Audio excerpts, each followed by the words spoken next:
pasito. El pasito va a llegar hasta esta sesión, son las dos primeras sesiones. Las otras dos sesiones, o sea, esta y la siguiente clase, entran para su último pasito. Entonces, última clase. ¿Listo? Ok, entonces terminamos de precisar algunas cosas sobre algunos alimentos, algunos aspectos importantes sobre la salud. Y empecemos con uno de mis favoritos, el chocolate, porque tiene varios componentes interesantes. Ya se sabe sobre el efecto antioxidante de los flavonoides, también tiene un efecto vasodilatador y también mejora la perfusión cerebral. Otro componente a destacar es la teobromina, que es un estimulante leve y también actúa como vasodilatador. El chocolate también posee cafeína, por lo cual también podríamos considerarlo un estimulante de sistema nervioso central y también mejorando el estado de ánimo. Algo que me parece curioso es que los alumnos se retiran después de la asistencia. Entonces vamos a chequear y a partir de ahora la asistencia va a ser en un momento aleatorio de la clase. ¿Listo? Como ahora que vamos a volver a tomar asistencia y que les asisten. Muy bien. Entonces, el magnesio es un convertidor neuromuscular, los colesteroles regulan de manera lipídica y finalmente los azúcares y las grasas van variando de acuerdo a la composición del chocolate. Por lo tanto, no es lo mismo ir a un kiosquito y poder comprar una barra industrial de café, de chocolate, porque probablemente tenga una composición bastante baja, sí tenga algún porcentaje, pero no lo que se requiere. ¿Qué es lo que se requiere entonces? Un chocolate amargo, así la identificación es un chocolate oscuro, negro, amargo. Todos ellos tienen una composición de más del 70% de cacao. Esta presentación, esta mayor concentración, nos permite aprovechar los diferentes efectos a nivel sistémico. ¿Como cuáles? Los flavonoides en altas concentraciones que vienen en este tipo de presentaciones aumentan el óxido nítrico, se convierten en vasodilatadores por acción directa y disminuyen la agregación planetaria. Por lo tanto, tienen efectos sobre la presión arterial y también sobre el perfil lipídico. En cuanto a la función cerebral, mediante la neurogénesis estimulan la dopamina y la serotonina, por lo cual hay una mejora cognitiva. Se dice que puede llegar a disminuir los síntomas depresivos y también mejora la atención de manera sostenible. Metabólicamente es un alimento del 70% más, es un alimento con un índice glicémico más bien moderado, por lo cual podría estar considerado en algún perfil nutricional para el paciente con síndrome metabólico. En cuanto a su efecto en el microbiota intestinal, tiene más bien un efecto prebiótico, porque modula los diferentes colonias. Estimula la eubiosis mediante las mayores colonias de Bifidobacterium y Lactobacillus por sobre las de Clostridium. De manera anecdótica también, a nivel de la salud dental, la teobromina tiene un efecto antimicrobiano importante y también remineralizador del esmalte. Por lo cual, el chocolate bitter, el chocolate negro, el azúcar, además del 30% de cacao, tiene un efecto neutro o también protector con presencia de vitamina. Entonces, no es que una barra es sublime o agarrar y va a ser protector, no necesita la base de los dientes, sino que hay que buscar la presentación adecuada para poder aplicar. Ojo, es ver el vaso medio lleno. Viendo el vaso medio vacío, pues encontramos que también las presentaciones que tenemos en nuestro medio a libre disponibilidad o rápida facilidad, generalmente son alimentos de densidad calórica elevada. Más o menos tenemos un aporte de 500 a 600 kilocalorías por 100 miligramos. Y esto depende mucho, justamente de lo que estábamos comentando, sobre la concentración y la composición de la manteca de cacao, la cantidad de azúcar que pueda tener o algunos aditivos, entre ellos la leche, que da su sabor particular. Entonces tenemos que considerar no solamente las propiedades del chocolate, sino también con qué alimentos, qué componentes tienen calidad. Igualmente, si se consume en exceso, como es un producto alto en grasas, podríamos tener una exacerbación de acné, más allá de una patología estética y dermatológica, que puede tener graves consecuencias. Puede exacerbar migrañas porque hay componentes como la tiramina, que se encadenan migrañas con aura, y también exacerbar el reflujo gastroesofágico en los pacientes que ya lo presentan. Asimismo, el chocolate, como tiene potentes efectos a nivel muscular, a nivel de la función cognitiva, puede potenciar algunos fármacos psicotomiméticos, sobre todo aquellos que se usan en terapia psiquiátrica. La tirapromina igualmente puede afectar algunos fármacos, sobre todo en animales, se ha visto en estos modelos, pero no hay una evidencia fuerte sobre el efecto y la proporcionalidad en humanos. Pero cada día aparecen más medicamentos que tienen síntomas que son adecuados, sobre todo como este primer grupo de los cuales hemos empezado. Aún así, hay estudios bastante interesantes como el chocolate, por el cual tendríamos que, además de evaluarlo como un producto terapéutico, es un producto local. Dentro de nuestra producción, mejor dicho, nacional, tenemos un chocolate de alta calidad, así como sus derivados, o primos hermanos, como el coco azul, también tiene alta cantidad de metabolitos. Entonces, podríamos echar mano de todos estos componentes que se producen en nuestro país. Otro componente, otro alimento, mal llamado alimento, que yo sé que están muy familiarizados porque somos estudiantes universitarios encima de medicina, es el etanol.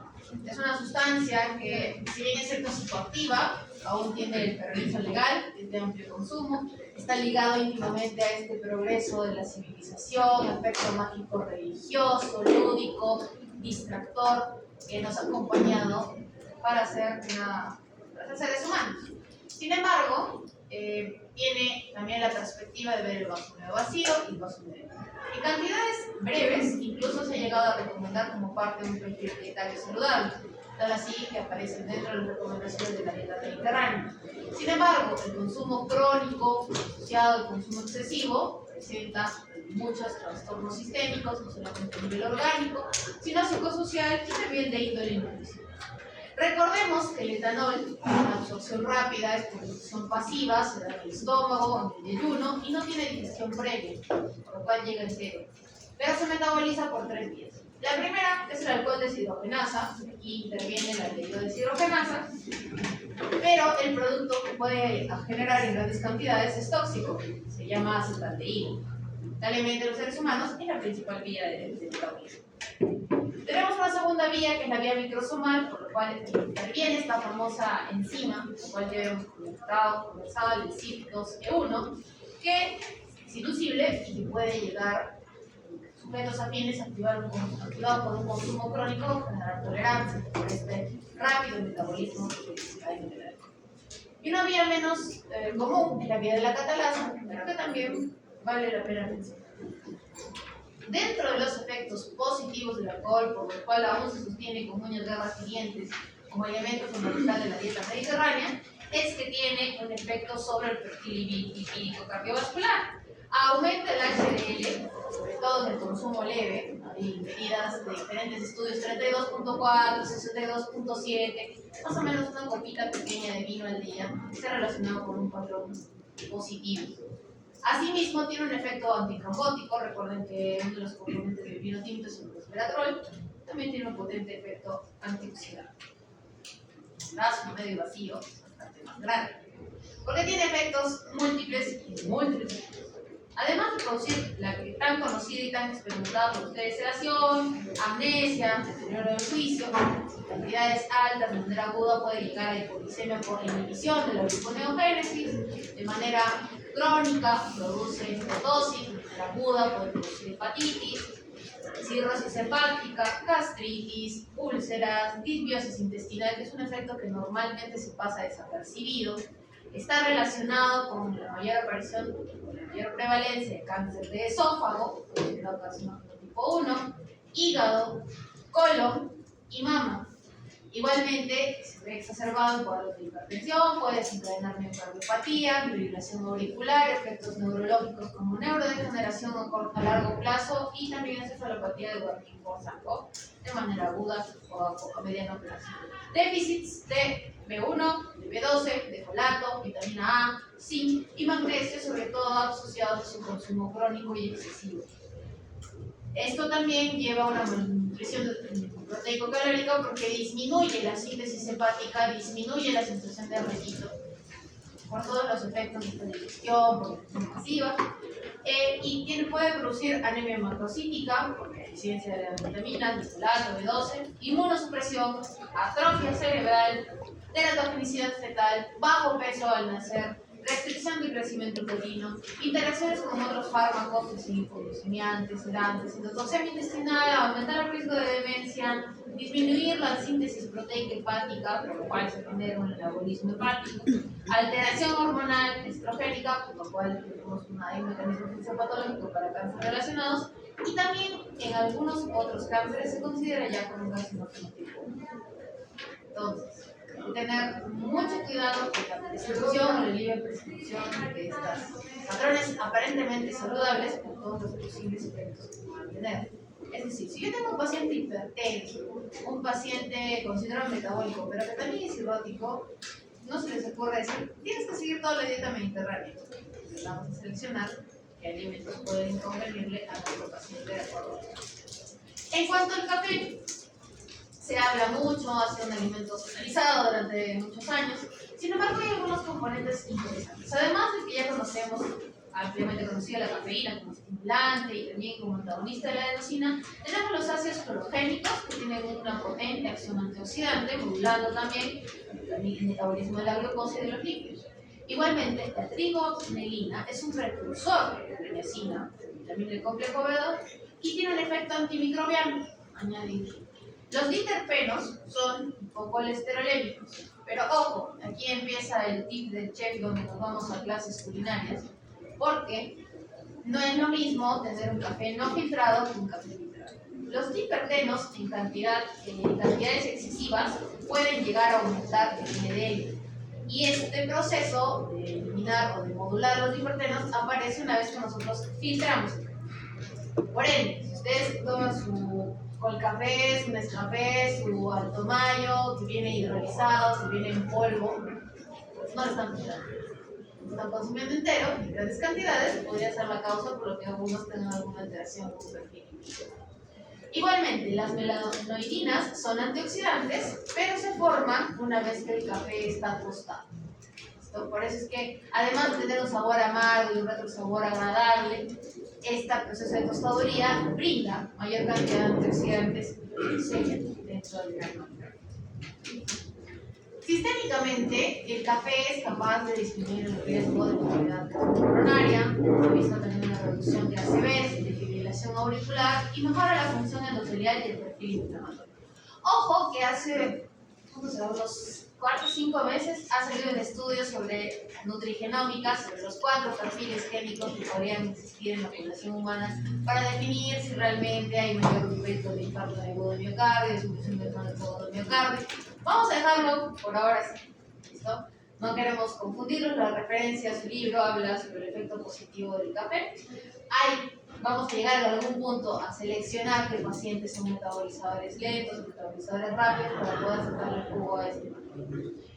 También a nivel del sistema nervioso, aumenta el estado de alerta, y si más de uno lo ha empleado en estado de necesidad absoluta, aumenta la tensión, mejora o modula el estado del ánimo en cantidades moderadas y se ha relacionado con la disminución del riesgo de Parkinson, de Alzheimer y de deterioro cognitivo. Es importante destacar que metabólicamente el café disminuye el riesgo de diabetes mellitus tipo 2 y también provee, uno de sus principales efectos, protección hepática. Si tienen un paciente con enfermedad estetóxica no alcohólica, brindarle café funciona como una terapia. Es una terapéutica, es parte de los consejos nutricionales que debemos brindar porque frena la historia natural de esta enfermedad, frena el progreso hacia la fibrosis y el carcinoma hepatocelular. Dentro del tracto digestivo también modula toda esta motilidad intestinal, puede llegar a promover la motilidad intestinal, lo cual es útil en pacientes estreñidos con estreñimiento funcional o dentro de los criterios de Roma, también podemos abordarlo dentro de un manejo. Tiene un efecto prebiótico, mejora, eso sí, principalmente las colonias de Bifidobacterium por sobre el Clostridium.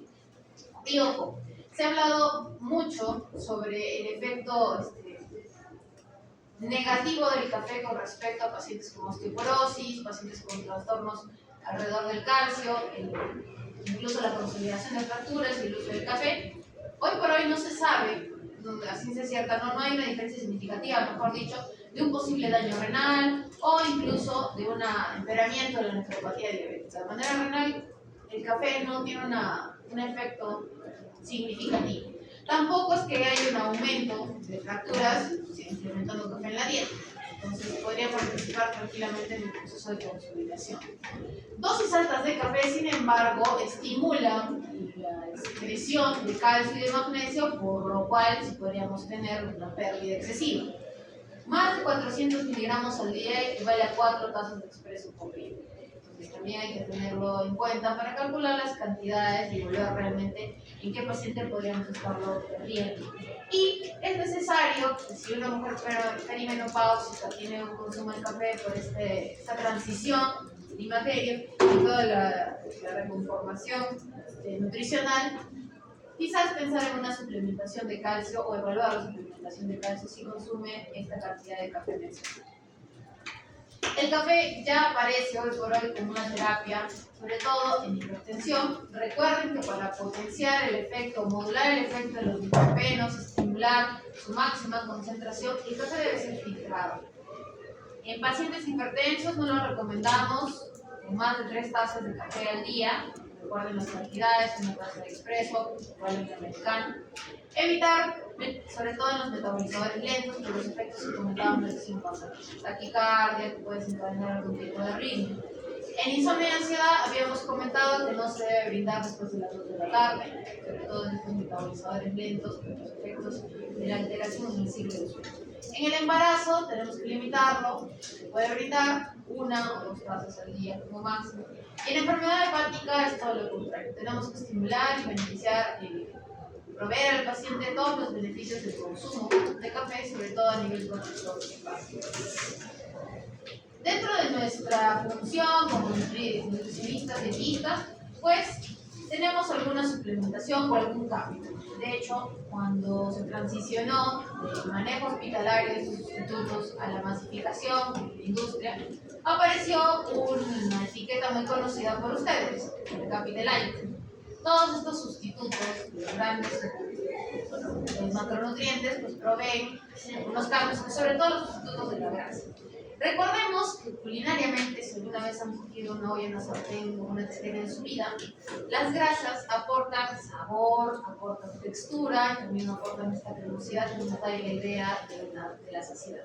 El reemplazo, entonces, con algunos productos puede lograr estimular esta funcionalidad culinaria de las grasas sin tener toda la densidad calórica que se requiere y algunos efectos negativos dentro de la salud.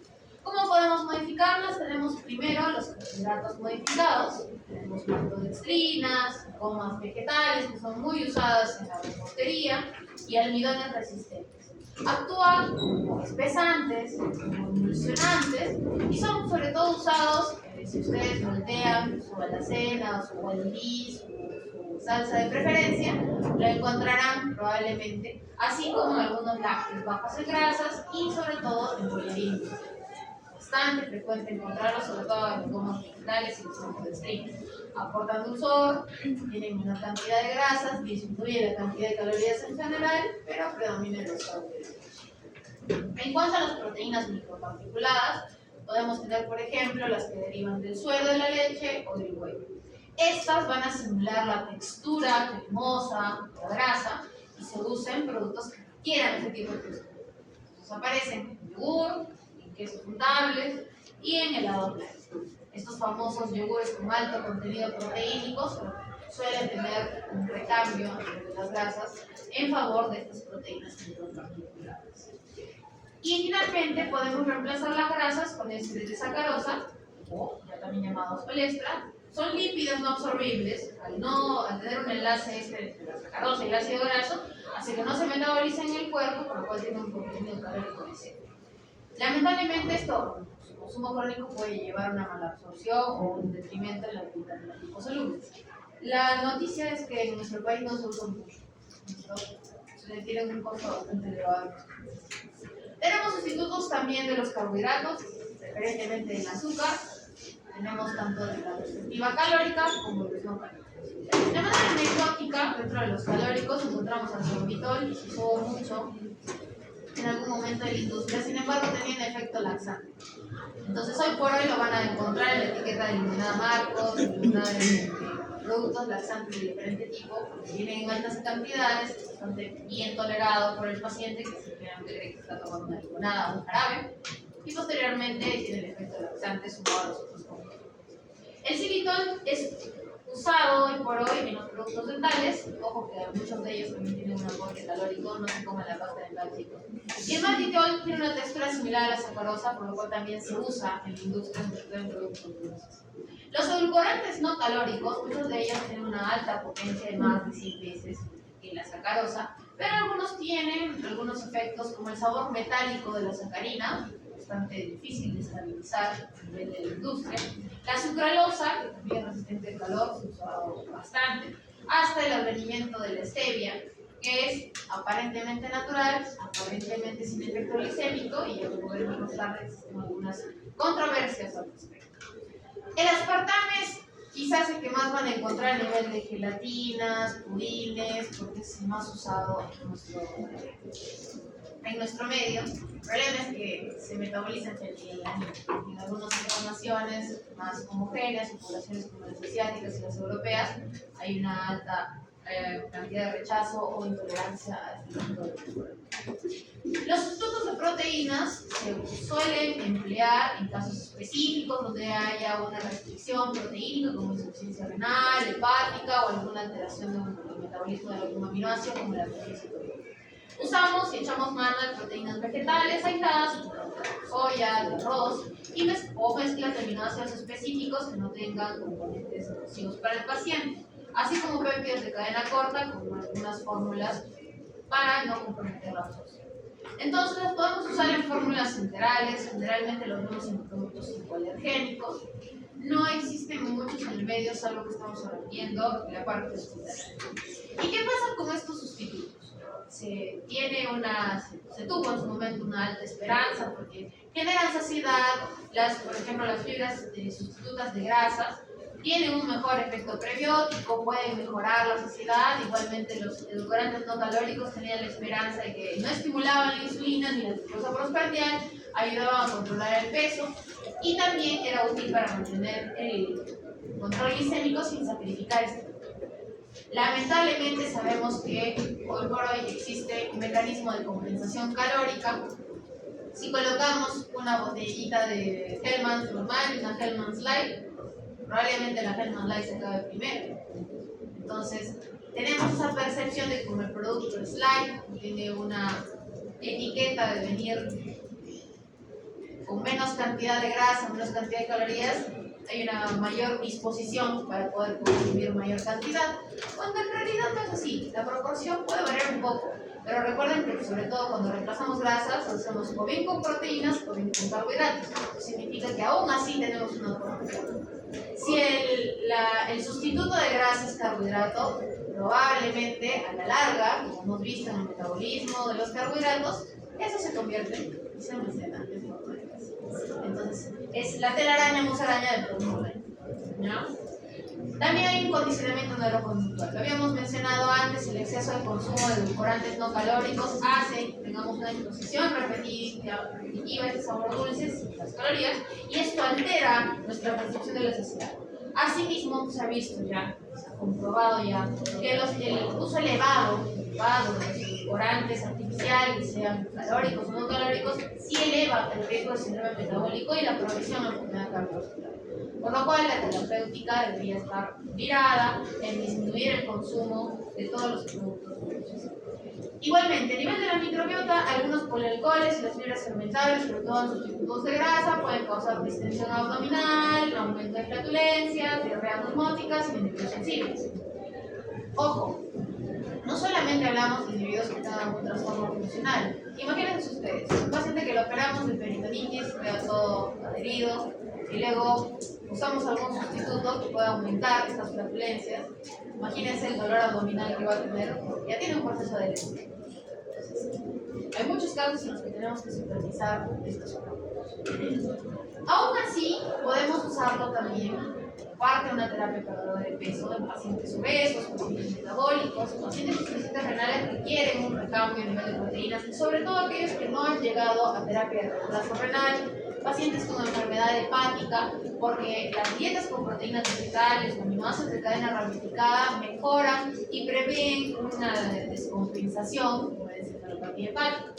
En algunos trastornos metabólicos pediátricos, sobre todo deficiencia de enzimas para metabolizar algunos nutrientes, es necesario aplicar estos sustitutos para tener una adecuada alimentación.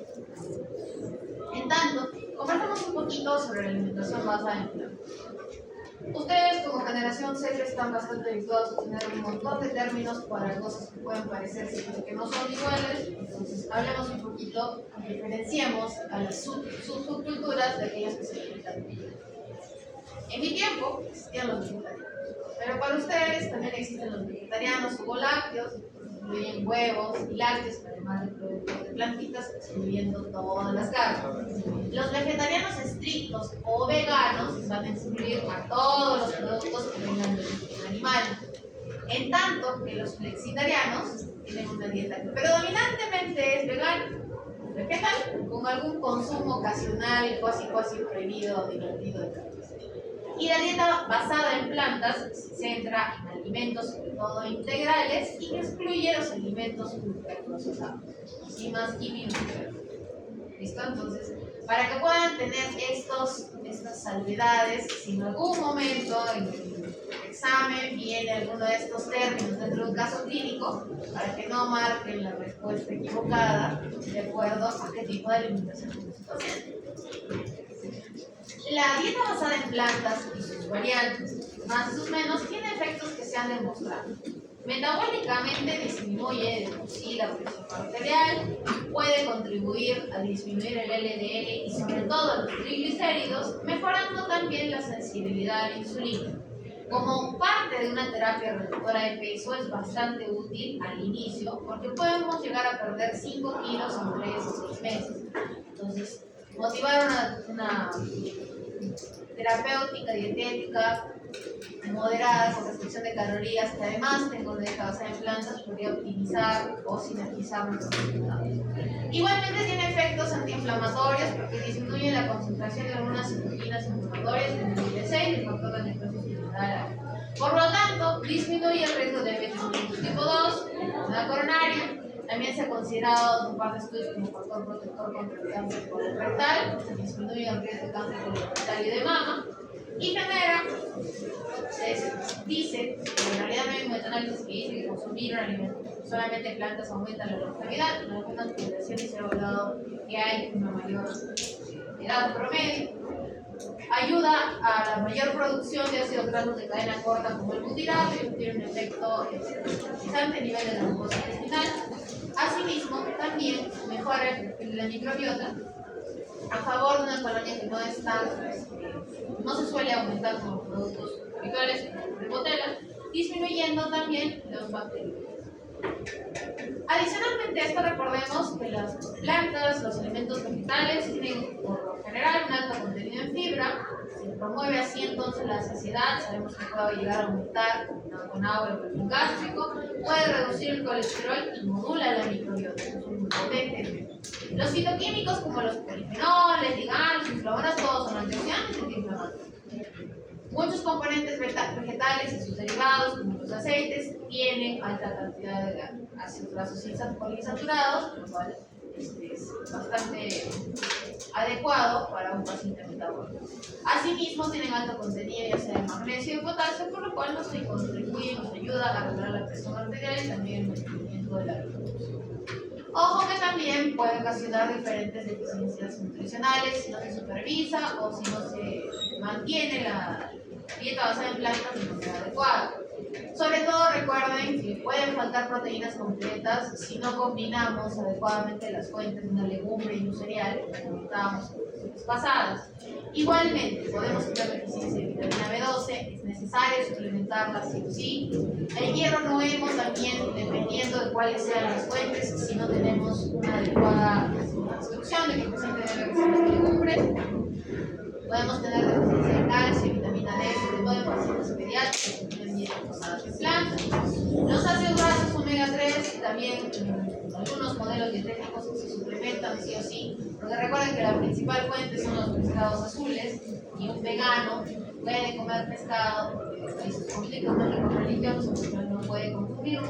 Entonces es necesaria la suplementación. Igual el yodo también viene en los pescados azules, en algunos productos cárnicos, entonces hay que evaluarlo para que si no sea reemplazado. Ojo que también algunos pacientes veganos tienen un sistema compensatorio con sal o con aderezos, y muchas veces los aderezos vienen suplementados por vamos. Ojo que la comida ultraprocesada, vegana, las famosas no hamburgers, no food, no beef, no nada, no huevo, no leche, no hamburguesa, no nada, pueden tener una cadena no solamente a raíz de la huella de carbono, sino el procesamiento y el metabolismo de los nutrientes y de los compuestos puede ser igual o más nociva que la comida carbohidratada. Entonces, Netflix no me promociona, hay un documental interesante sobre cómo se producen las hamburguesas en el país de las letras. El contenido calórico y la proporción a nivel de los macronutrientes es llamativa desde la perspectiva nutricional. Yo diría que una lenteja pueden pervertir tantos nutrientes, pero recuerden que siempre es importante mantener el equilibrio. Y también, si nosotros queremos estudiar superar, sobre todo para alguna población obesa o un porcentaje metabólico, debemos transicionar de manera adecuada para generar adherencia. El objetivo es que la terapéutica funcione.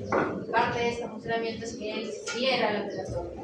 Tenemos que apoyarnos de un plan nutricional adecuado y también ustedes como profesionales supervisar en cada una de las situaciones. Especial atención entonces en dietas basadas en plantas, lo requieren los niños y adolescentes. Hemos comentado la suplementación obligatoria en todos para B12, en los niños también va incluida vitamina D, hierro, calcio y yo agregaría de manera personal el zinc.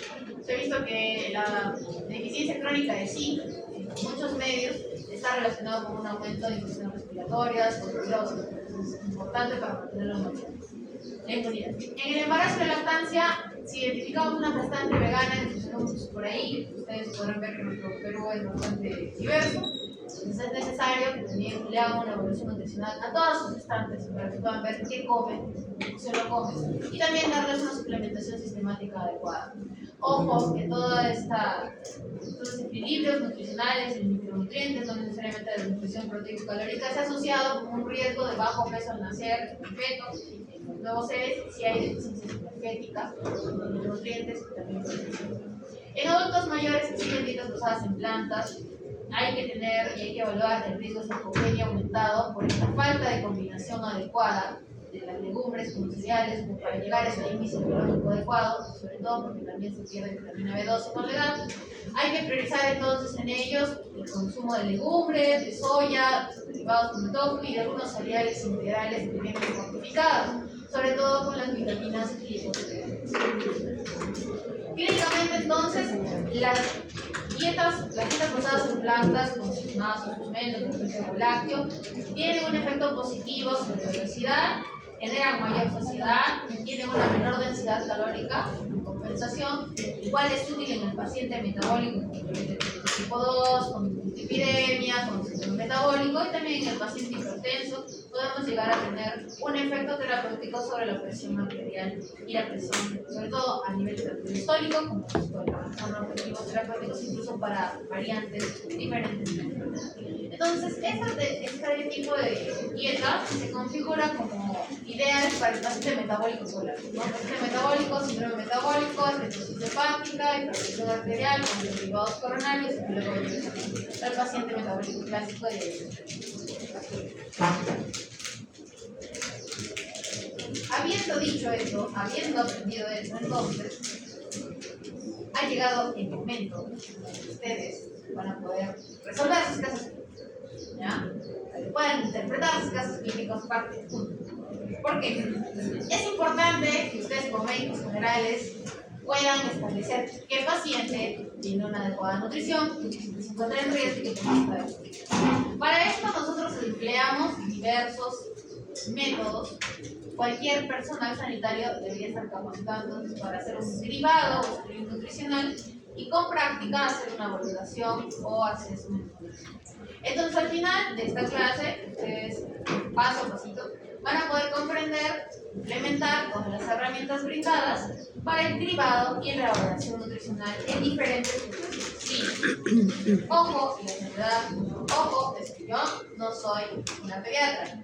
tengo relación con pediatría, ustedes lo verán el siguiente año, o el sexto, verán el contexto nutricional del paciente pediátrico. Aquí vamos a hablar sobre las guías nutricionales a nivel de los adultos, que es la población que más van a ver. Salvo que sean neonatólogos, salvo que sean pediatras, todo bien, ustedes se metieron en eso.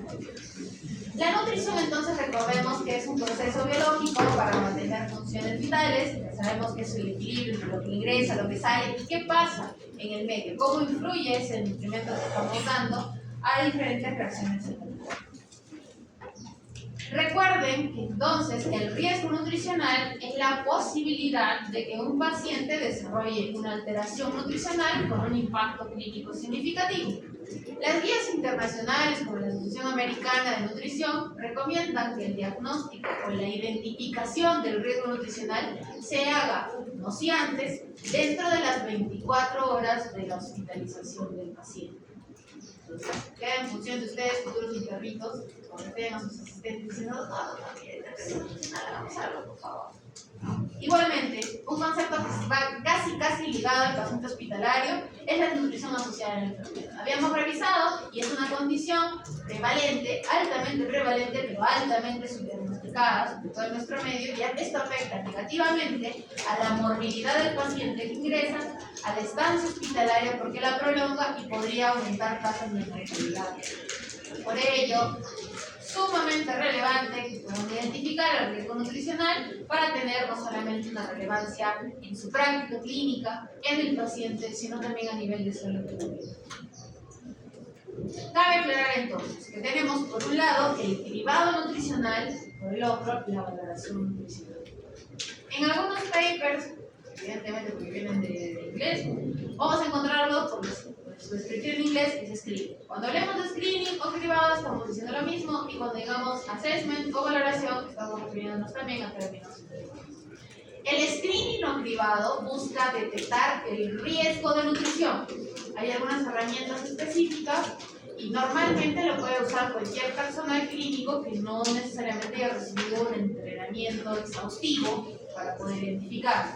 A grandes rasgos, clasifican al paciente con riesgo bajo, riesgo medio o riesgo alto de desnutrición. Hasta ahí llega el cribado, evaluar el riesgo nutricional. El assessment, por su lado, la evaluación nutricional, confirma la sospecha de riesgo nutricional, confirma este diagnóstico, puede llegar a evaluar la etiología y la severidad de este cuadro. También vamos a presentar algunas escalas o valoraciones importantes. Normalmente lo realiza ya un profesional dietista nutricionista que tiene una formación clínica. Son estudios más largos, que requieren hasta algún momento superar una curva de aprendizaje para que podamos tener ese toque de poder determinar cuál es el diagnóstico, y el resultado varía de acuerdo a la escala que nosotros realizamos. Entonces, pasemos con el screening, el cribado, que todos deberíamos realizar. Las iniciativas de estandarizar este tipo de programas se realizaron a inicios de este siglo. Se publicó la primera escala normalizada a nivel de Europa en el año 2003, se desarrolló en el año 2002, por lo cual sus siglas hablan de este año tan importante. Es el screening de riesgo nutricional del año 2002. Está validada por la Sociedad Europea de Nutrición Clínica y está diseñada sobre todo para entornos hospitalarios y afines. Normalmente se va a aplicar en un tiempo promedio entre 5 a 10 minutos y se debe replicar sí o sí semanalmente a todos los pacientes que estén hospitalizados. Es importante usarlo porque integra el estado nutricional que tenemos del paciente y el impacto de la enfermedad que lo ha llevado a estar hospitalizado. Por lo tanto, es útil ya sea en servicios quirúrgicos, servicios médicos y sobre todo se emplea en pacientes críticos o sus equivalentes. Tiene una amplia evidencia, imagínense, son casi 25 años de haberse sido publicado, fue un boom, todo el mundo empezó a replicar los estudios, validaron en todas las comunidades. Incluso tenemos algunos estudios de NRS 2002 en el país y entonces podemos evaluar su validez. Entonces, tenemos la pérdida de peso reciente, que evalúa si es menos de 5, entre 5 a 10, más de 10. Tenemos la presencia de IMC actual, menos de 20.5, de 18.5 a 25 y menos de 18. La disminución de la ingesta en los últimos días, que puede ser leve, moderada o severa, y cada uno de estos tiene una puntuación, si no está, pero está prevalente en alguna de las categorías, de 1 a 10. La gravedad de la enfermedad que lo ha llevado a estar hospitalizado también es relevante. Si esta es leve, o es un postoperatorio transitorio, si el paciente está estable, es un punto, no es que no exista el riesgo, sí lo hay. Si tenemos una cirugía mayor, una enfermedad crónica descompensada, tenemos 2 puntos, y finalmente, si es un paciente crítico, o sus equivalentes como politrauma, como sepsis, como quemado, tenemos 3 puntos. Adicionalmente, se va a aumentar 1 punto si el paciente es un adulto mayor, 70 o más años. Me olvidaba que ustedes no habían hecho geriatría. Dentro de la geriatría hay una clasificación del adulto mayor, se llama adulto mayor joven, adulto mayor y adulto mayor mayor. Entonces el adulto mayor joven va entre los 60 y los 70 años, el adulto mayor como tal, entre los 70 y 84 años, y el adulto mayor mayor es mayor de los 45. Entonces, por eso es que nos referimos a adulto mayor y no adulto mayor joven. ¿Ya? Generalmente lo van a tener así. Ahora, pasa de que, si bien es cierto, identificamos que hay un estado nutricional y que hay una gravedad por la enfermedad crónica, no es que evaluemos también algunas variantes importantes en nuestro medio, como la obesidad y déficit nutricional por exceso. Algunas iniciativas fueron valorando y mejorando las variables de este NRS 2002 y se creó la herramienta de cribado universal de nutrición. Está diseñado por la Sociedad Británica de Nutrición, ya está validada por la Sociedad Europea, por la ASPE, incluso tiene validaciones a nivel de Latinoamérica. En nuestro país también hemos validado más, con algún cierto orgullo. Es sencilla, es rápida y se usa no solamente en hospitales, sino lo podemos trasladar a centros de cuidado, a centros de rehabilitación, a centros geriátricos, y ahí radica el peso de este escala. Se reevalúa de manera periódica, sobre todo en hospitales, en un mes, en comunidad y en residencias. Está compuesta por 5 pasos. El primero es identificar el peso y la talla para sacar el IMC. El segundo es la pérdida de peso involuntaria en los últimos 3 a 6 meses. El paso 3 evalúa el efecto de la enfermedad aguda, si hay un efecto de una puntuación. Una vez obtenidos estos 3 pasos, evaluamos el riesgo de desnutrición con el 4º paso. Cualquier puntuación igual o superior a 2 involucra un riesgo alto y por lo tanto una intervención apropiada. Estas son las cosas. Si el riesgo es bajo, tenemos una puntuación de 0. Entonces, deberíamos repetir igual el cribado para comprobar que este riesgo no esté aumentando todas las semanas, en residencias una vez al mes y en la comunidad una vez al mes. Sobre todo si el paciente es adulto mayor. ¿Qué quiere decir? Que cuando lleguen a sus abuelitos se los ubican a todos los 65, 75 abuelitos de todos los pacientes para evaluar cuál es su riesgo de nutrición. Si el riesgo es intermedio, hay que ver qué es lo que consumen de manera exhaustiva durante los 3 siguientes días. Si este aporte es suficiente, se puede repetir el cribado, repitiendo el score cada semana está hospitalizado, las residencias todos los meses y comunitariamente una vez al mes. Si el aporte es insuficiente, pues aquí hay que mejorar los objetivos nutricionales, con ello mejorar el aporte y nuevamente controlar y reevaluar el riesgo nutricional. No obstante, si el riesgo es alto, hay que derivar a una unidad especializada, un nutricionista, para fijar los objetivos y controlarlo de manera más exhaustiva. En el hospital, normalmente los cambios en una semana se pueden reevaluar, pero en residencias y la comunidad, este paciente con riesgo alto debería ser reevaluado una vez al mes, como un tratamiento de cualquier patología. Ahora, como verán, estos pasos, los 3 primeros sobre todo, son bastante fáciles de encontrar en un paciente hospitalizado. Encontrar ya sea que el paciente esté obeso o tenga un IMC o alguna deficiencia, sobre todo que es que tiene 1 o 2 semanas. La pérdida de peso involuntaria es muy frecuente en hospitalizaciones de reumatología, vasculitis, con ello pasadizos de medicina interna, de repente infecto, pacientes oncológicos o pacientes que tengan alguna patología crónica descompensada. Igualmente, esta enfermedad que lo ha llevado a la hospitalización, si hay una ingesta nula, eso es sinónimo de pabellón de cirugía por oxígeno. Entonces, no es tan difícil encontrarlo en el medio. Ahora, todos los pacientes en los hospitales ustedes han podido observar, ¿tienen una intervención adecuada? ¿Así se han considerado riesgo 2? Eso es lo que tendríamos que ver. Ok, si ustedes no conocen el peso y la talla que son necesarios en este estudio, igualmente la sociedad nos ha planteado unas alternativas para poder conocer peso, talla o aproximar el índice. Cuando no tenemos la longitud, porque pasa esto mucho en las unidades de cuidados intensivos, las camas, muchas de ellas tienen balanzas. nos permiten aproximar el peso del paciente, pero no la talla. Podemos sacar la talla midiendo la distancia entre el olecranon y el punto medio del hueso, o sea, la apófisis de estiloides, si es posible en el brazo izquierdo, flexionándolo. Tenemos la medida del cúbito y con ello podemos aproximar si es varón, si es mujer, mayor o menor de 65, cuál debería ser su longitud aproximada. Si no tenemos el peso, la talla, vivimos en el Perú con camas que son normales, de repente incluso camillas de transporte, también podemos calcular o aproximar el IMC. Para ello vamos a doblar el brazo del paciente, esté consciente o no, lo doblan 90 grados. Formamos este ángulo y mantenemos así el brazo paralelo y medimos la distancia entre la protuberancia ósea del hombro, el acromio, y también el extremo inferior o la oreja. Así entonces marcamos el punto intermedio, ponemos un punto. Y de ese puntito vamos a medir el perímetro, asegurándonos de que la cinta métrica esté ajustada, pero sin apretar. No es como cuando quieren medir algo y quieren sacar la cintura.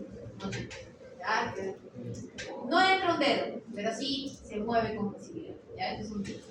Si el perímetro braquial es menos de 23,5, es bastante probable que el IMC sea menos de 20. Pero si el perímetro braquial es más de 32, es probable que estemos hablando de una obesidad, o sea, un IMC de más de 30. Entonces, así nosotros podemos ya clasificar nuestro paso 1 de más, que es evaluar cuál es este peso. Ahora, ¿qué pasa si definitivamente no conocemos peso y tallas y salieron a su actividad extramural y no tienen ni siquiera 1 centímetro para poder aproximar ni una ni otra cosa? También existe una modificación del MAS, que es el MST, valora mucho y aprecia mucho la capacidad de apetito y la pérdida involuntaria. Es rápido, es sencillo y normalmente podemos identificar a pacientes en desnutrición que son susceptibles a esta intervención temprana. Normalmente lo usamos en medios extrahospitalarios y es bastante útil, sobre todo si ustedes van a realizar alguna actividad en algún anexo para hacerlo ágil y poder tener alguna recomendación precoz. La primera pregunta es si el paciente ha tenido una pérdida de peso involuntaria. Si nos dice que no, se lo correcto. Si nos dice que no está seguro, ya calificamos con 2. Si la respuesta es sí, va a ir en razón del número de kilos que ha perdido. Y la segunda pregunta es de acuerdo a la disponibilidad. Si hay una prevalencia de disminución del apetito, también estamos hablando de un punto. Cualquier riesgo nutricional está evaluado con 2 o más puntos. ¿Listo? Si aún así no tienen tallímetro, no tienen balanza, no van a estar cargando según sellas anexo 2 horas caminando sin luz, su peso y su talla, su tallímetro, a las justas llevan su estetoscopio y encima el paciente es quechohablante, de repente no les colabora porque no quiere realizar la actividad, es posible realizar aún así una evaluación nutricional de manera más abreviada. Si de repente el adulto mayor no te colabora y el mismo sí, podemos realizar un cuestionario y pues no. Es súper rápido, no requiere una medición antropométrica, es aplicable en hospitalizados, en geriátricos, en atención prolongada y es validado clínicamente sobre todo por la alta sensibilidad. Evalúa la pérdida no intencionada de peso, la pérdida del apetito, que es fundamental y que sobre todo lo identifican los cuidadores, y el uso de medidas suplementarias, como bebidas suplementarias o el uso de nutrición. Cualquier puntuación de 2 o más involucra también un riesgo nutricional meritorio de evaluación. Como hemos visto, muchos de los cuestionarios son rápidos y sencillos. No así el MNA. El MNA es un estudio más profundo, ya incluso a pesar de que se considera una escala de cribado, también puede ser valorada como una escala de valoración nutricional. Evalúa 6 puntos importantes, la disminución de la ingesta, la pérdida de peso, la movilidad, el estrés psicológico o la presencia de alguna enfermedad psicológico-psiquiátrica, problemas neuropsicológicos, el IMC y la circunferencia de la pausa. Es útil entonces en adultos mayores porque además nos va a ayudar a calcular el riesgo de caídas, importante dentro de la hospitalización o de cuidado, la hospitalización y la mortalidad. Hay muchas versiones del MNA, versiones extendidas para profesionales, que es el MNA completo, el MNA autoaplicable, sobre todo en pacientes que se diagnostican bastantes enfermedades crónicas, que se les obliga a dar seguimiento, también se puede poner un cuestionario para que ellos puedan identificar su riesgo. Cosa curiosa de este cuestionario, que a diferencia de los anteriores, mayor puntaje no involucra riesgo nutricional, sino lo contrario. Mayor puntaje, que es un estado nutricional. El máximo puntaje alcanzable son 14 puntos. Entonces, un estadio nutricional normal involucra puntuaciones entre 12, 13 y 14. ¿Qué significa? Que identifiquemos que el adulto mayor está con un estado nutricional normal, pues hay que revolverlo. Recuerden que todos estos cuestionarios deberíamos aplicarlos idealmente al ingresar a nuestro paciente en menos de las primeras 24 horas del ingreso. Si está todo ok, todo genial, de repente es un adulto mayor que hace más estrés, que sale a correr, pero que cuando recibió la nieta se contagió y tiene neumonía. Ingresa neumonía porque tiene 80 años, porque es hipertenso, porque es diabético, pero ingresa a una hospitalización por 65 a estar evaluado y a recibir tratamiento. Entonces, tiene un buen estado nutricional, se alimenta bien, él incluso, no sé, de repente cosecha sus propias verduras y va a un lugar orgánico a comprar su carne, etc. Tenemos una puntuación de 3. ¿Qué deberíamos hacer con este paciente? Una vez que concluya su hospitalización, volverlo a evaluar. Evaluar si la alimentación que ha recibido es suficiente, si esa hipomovilidad está bien, si no ha sufrido alguna complicación, si su patología ha sido resuelta o no. Eso también tiene un impacto en la alimentación. Por lo cual, bajo este test, ya tenemos una conducta. Así esté bien nutrido nuestro paciente, tenemos que reevaluarlo y sobre todo una vez al año si el paciente se encuentra en situación. Va a ser reevaluado en la siguiente consulta que se le haga, también practicar esta recomendación. Si el paciente permanece hospitalizado, vuelve a ingresar, volverlo a evaluar, el tiempo ideal es cada 3 meses, sobre todo en pacientes que viven en residencias. Nuestro medio no es exento de tener residencias de cuidado del paciente geriátrico, entonces cada 3 meses debería aplicarse este test. Si la puntuación va en 8, 9, 10 u 11, el paciente está en un riesgo de desnutrición. Y aquí, nos dice la escala, es que hay que evaluar si ya hay una pérdida de peso. Si el paciente no presenta una pérdida de peso, pero sí hay factores importantes asociados con una enfermedad, con una patología relevante, pues hay que hacer un control exhaustivo del peso a lo largo de la hospitalización, evaluarlo, preferentemente recuerden que estos malabares de cuidado también cada 3 meses. Si se registra una pérdida de peso, iniciamos intervenciones. Hay que enriquecer la dieta, famosas estrategias de dieta hipercalórica, dieta hiperproteica de acuerdo a las necesidades, o brindar suplementos nutricionales que pueden variar más o menos en 400 kilocalorías por día. Empieza a tallar el famoso Shu, el famoso Media Plus, de acuerdo a sus mediciones. Controlar exhaustivamente el peso de nuestro paciente para evitar la pérdida de peso, sobre todo de masa muscular, y evaluaciones nutricionales que van giradas en ese sentido, que no pierda masa muscular, que siga adaptando esa movilidad y que no pierda peso. Si identificamos desnutrición, es porque el paciente ha obtenido una puntuación de 7 puntos y hay que evaluarlos teniendo una intervención nutricional más exhaustiva. Los suplementos nutricionales pueden tener mayor cantidad, 200 kilocalorías, enriquecer la dieta, controlar efectivamente el peso y, dependiendo del adulto mayor, proponer alguna alternativa de suplementación nutricional más exhaustiva. Como sé que algunos de ustedes han estado durmiendo, aunque ustedes son la clasecita más, todos ustedes sí, todos están anotando, por lo menos se conectan con la clase, igual les presento la tabla para que puedan resumir más o menos. Verán que sus 6 casos clínicos, algunos tienen adultos mayores, los adultos, incluso hay un paciente pediátrico por ahí, una paciente embarazada. Entonces ustedes pueden usar de acuerdo, la escala de acuerdo al entorno que se están planteando. ¿Listo? El MST se usa en múltiples entornos. El MAS, sobre todo en la atención comunitaria en hospitales, el NRS2 sabemos que se sugiere en los hospitalizados, y el MNA en población adulta. Una vez que han identificado entonces su riesgo nutricional, llega el momento de saber qué hacer. El MNA es bastante útil, pero se limita a adultos mayores. Entonces, ¿qué hacemos con el resto de adultos que vamos a ver también al cabo de su trabajo? Hay iniciativas mundiales, y empiezo con la última porque me parece la más ajustada, es la iniciativa global contra la malnutrición. Es ahora una herramienta clínica globalmente aceptada, tiene una comparación internacional y una robusta evidencia sobre su aplicabilidad en entornos, y sí, está incluida en Perú. Es compatible con algunas otras herramientas de privado. La combinación que se usa más en Europa es más Slim. NRS 2002-2000 también es bastante útil y está alineado con algunos sistemas de codificación. El fin de brindarles todas las herramientas es que, claro, cuando ustedes sean profesionales, puedan aplicarlo en este sistema de salud peruano, no lo tienen. ¿Qué quiere decir? Si ustedes van al hospital italiano, van al Albert Einstein, todo paciente que ingresa tiene una cartilla de valoración nutricional, tiene una cartilla de factores asociados y tiene una estrategia terapéutica que va asociada. Entonces, la idea es complementar con estos sistemas, porque ya es parte incluso de políticas de salud dentro de la región. Argentina, Chile, Brasil, México, todos ellos lo tienen implementado. La Sociedad Colombiana de Nutrición también está haciendo mucho puncho en los últimos 5 años para poder implementarlo en nuestro sistema de salud. Lamentablemente, nuestra sociedad, que es la CPT, tiene una composición más bien heterogénea. No se ha valorado su implementación o un consenso con algunas sociedades públicas para poder hacerlo.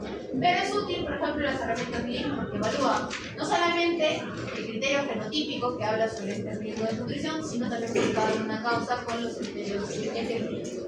Así, los criterios fenotípicos marcan la severidad de esta malnutrición con la pérdida de peso involuntaria, la presencia de IMC bajo, y cabe destacar que dentro de esta escala hay una disminución significativa del IMC, pero lo divide en adulto y adulto mayor.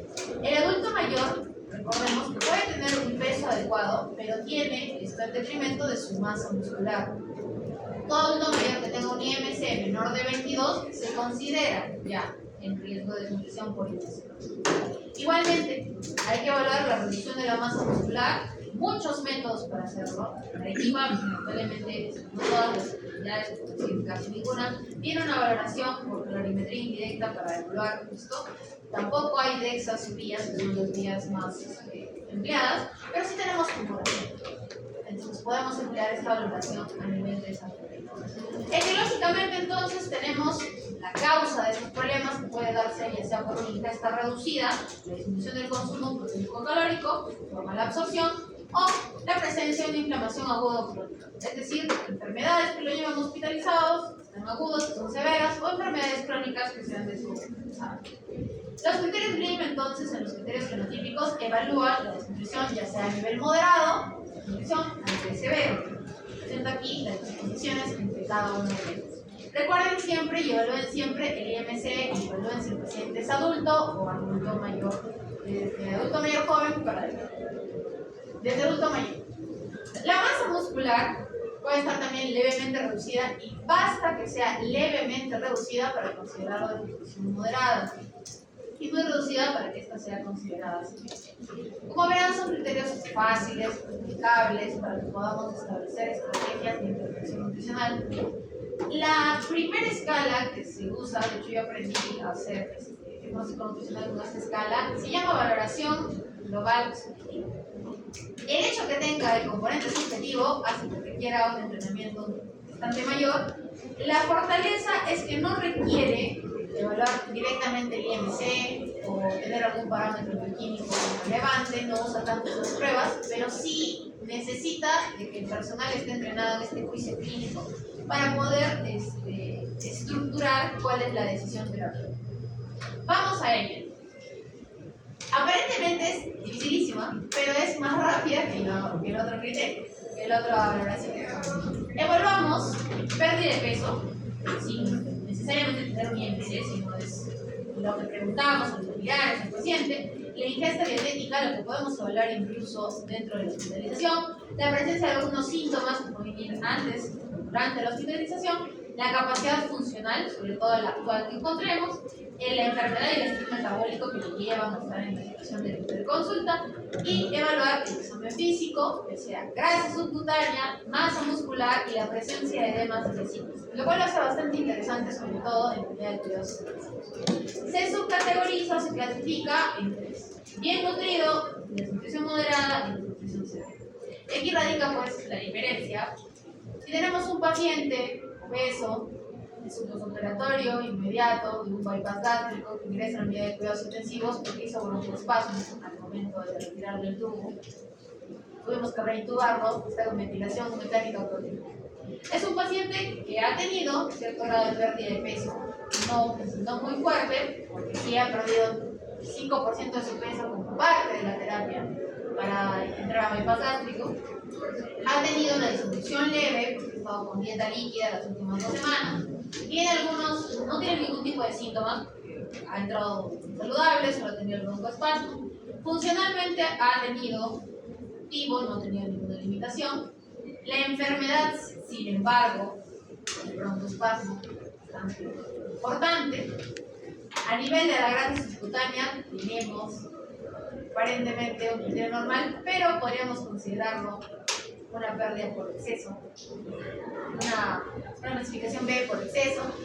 A nivel de la masa muscular ya sabemos que el paciente obeso tiene sarcopenia asociada, podría ser leve o severa, y no tiene ácidos.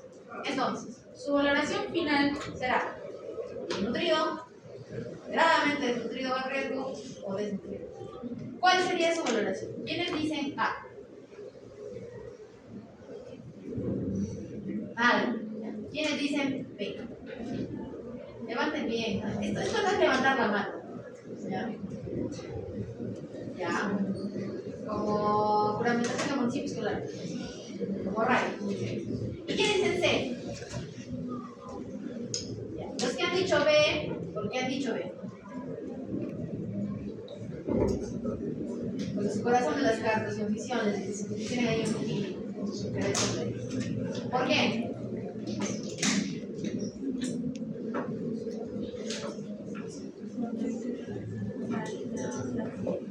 Según la clasificación, se da una disminución de la defensa y también se puede considerar que está subiendo obeso, que si bien no hay pérdida de grasa subcutánea, pero sí hay exceso. Ya. Ya, pero ¿no te parece que está en la UCI por un broncoespasmo? ¿No es un síndrome de distrés respiratorio del adulto? Importante.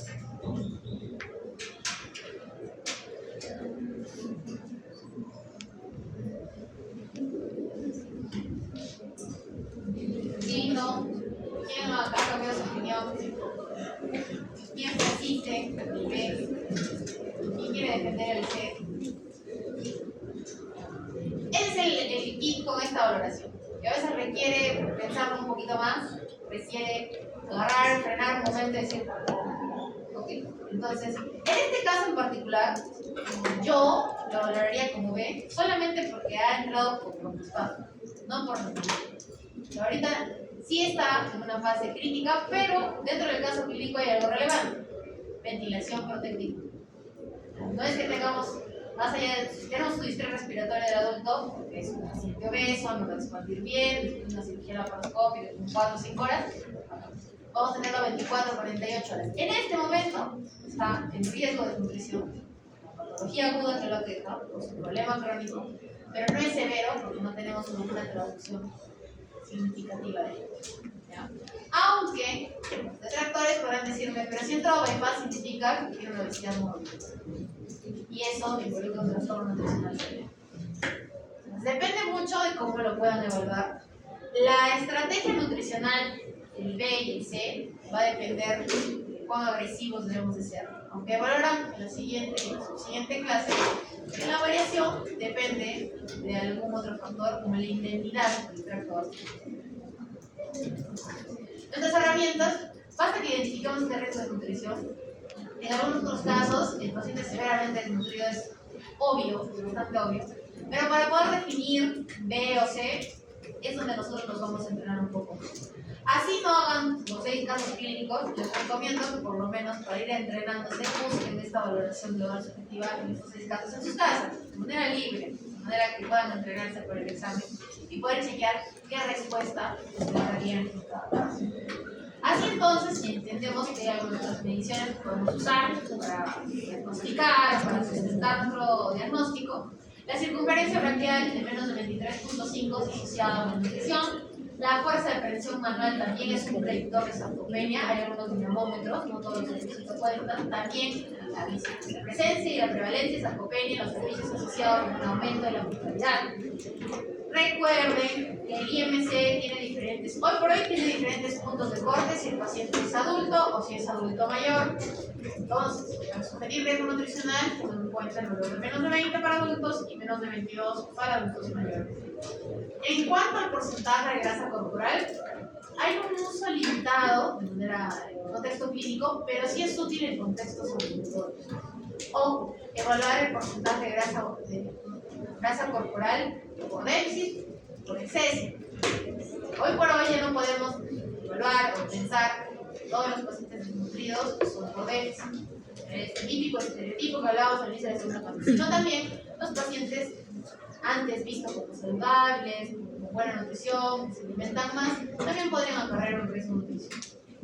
A grandes rasgos, entonces, para que ya vayan solventando las estrategias en sus casos clínicos, ¿qué hacemos con el paciente que tiene riesgo nutricional o que tiene una desnutrición? Nuestro primer escalafón es optimizar la vía oral, supervisar qué es lo que come y brindarles algunas estrategias. Dieta hipercalórica, de repente incluso dieta proteica. Si es que esto no es suficiente, si el paciente no tolera la vía, si es que no podemos solventar todos los requerimientos, pasamos a una suplementación oral con fórmulas que generalmente son hipercalóricas. Gran parte de estos pacientes van a tener un problema de ingesta. Si les sumamos a la dieta habitual, no pueden esperar que tengamos una fórmula estándar para que consuma, además de su dieta, 1500 mililitros de esta fórmula enteral.